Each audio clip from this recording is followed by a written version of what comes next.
In recent times, there have been concerning incidents in the Women's National Basketball Association, WNBA, as in recent times, last 6 weeks, that have raised questions about the presence of reverse racism. Yes, a white Santa Claus is going to talk about reverse racism. And if it wasn't for the WNBA, aka Kaitlyn Clark's teammates, and different colored players on opposing team collaborating, it seems like, we wouldn't have proof on national TV. Santa's going to keep going. This article aims to shed light on the experiences of Kaitlyn Clark, a straight white female player. Oh, there it is. A straight white female. Straight white is pretty much what it boils down to. A straight white female and the unequal treatment she has faced on and off the court. Not so much off the court. My research hasn't found anything off the court to say anything otherwise. So we'll just keep the facts that are on national TV 3 nights a week. Has faced on and off the court. While it is important to discuss the issue without anger, yes, leave anger outside. We can talk about racism. Doesn't matter who's doing it. Where I lost my spot. While it is important to discuss the issue without anger, it is crucial to express the frustration surrounding these incidents. That's right.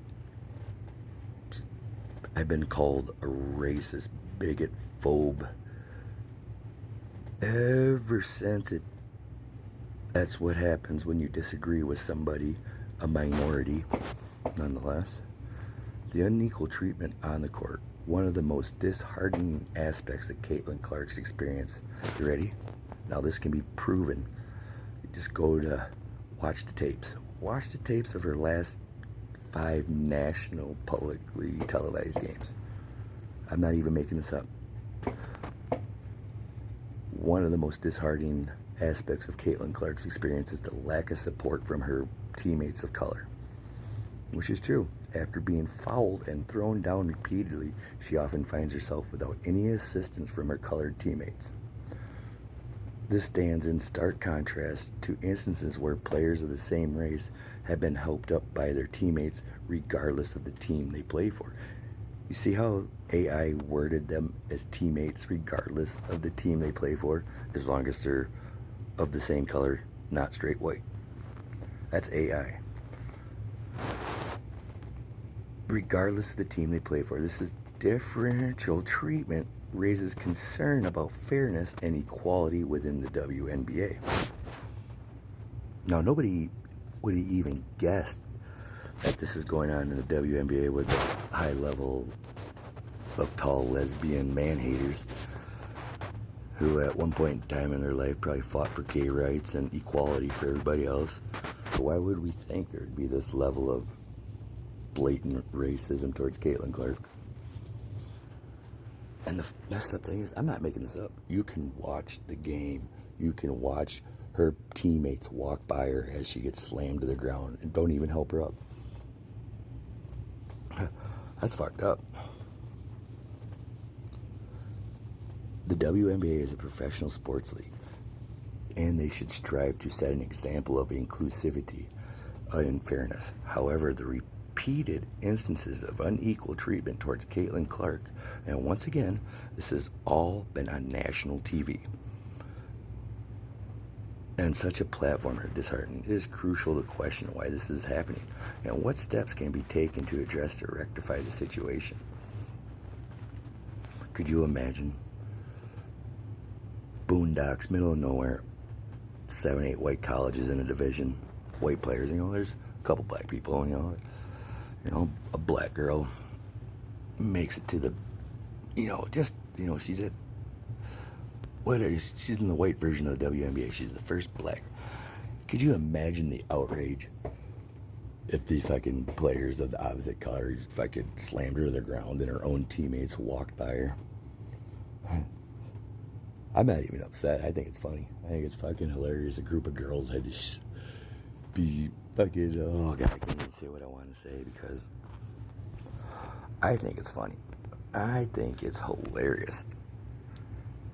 Kaitlyn Clark, if you do hear this, which I doubt you will, just take a mental note of all your darker colored teammates that walk by you when you're slammed to the ground. And just know they're only doing that to you because they're mediocre at best. They know you're coming for them. But yeah, looking beyond the present while frustrations may be high, it is important to recognize that the current situation may be influenced by various factors, including, now listen to this, including the rookie class of this year. And when all these rookies but one settle down, and I mean, I'm not saying there's not going to be one or two superstars, but since the wnba is formed, there hasn't been a fucking superstar. There hasn't. So why would there be now? Why would there be more than one? But the WNBA as an organization should take proactive steps to ensure this incidents of unequal treatment are addressed and eliminated. But you know, once this rookie class settles in and they're mediocre at best like the rest of those lesbians, there's only going to be one good player worth watching. And even when the dust settles with her, you could take her at 4 of the best players in the WNBA, and they still couldn't beat the boys' high school national championship team from the year before. I believe that. I know. It's just hilarious. The WNBA, all those alphabet letter community members in there. I mean, I'm not making this up. I know I'm an ignorant fuck. But fuck. Oh, it just makes me laugh. Not the whole black community. I don't know about the whole black community, but fuck. There ain't a single black person talking out about it. Fuck, no, they're not.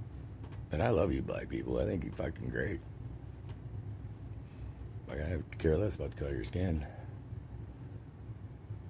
But when the majority of you cry for reparations for crimes against humanity that hasn't happened to your family for 200 years, and then nobody watched the WNBA in the last 20 years, as soon as a white girl becomes the number one player, you guys all just fucking lose your shit. Fuck. And the best part is, look at that Angel Reese. She probably pays more for those one-legged yoga pants than a pair of yoga pants with both legs.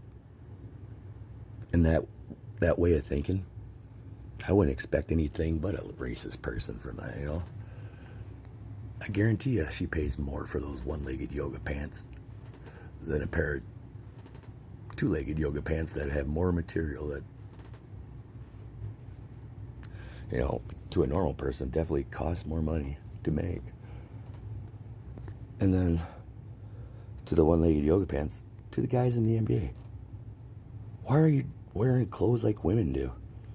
Fuck, Angel Reese looks retarded to begin with, and she's a female, but you got a guy, a alpha male supposedly, walking around in yoga pants missing a leg. Fuck. Can't take anything in the basketball related serious. Kaitlyn, crush it. Just so you know, all us educated people, we get to sit and watch this happen on TV. So there is no one not going to not be able to say they didn't walk by you when you're on the ground. There ain't going to be a black teammate on your team to be able to say they helped a opposing team player up over you because of the color of their skin. I mean, this is all on TV. Merry Christmas. Thanks for making my night, you fucking mediocre lesbian bitches.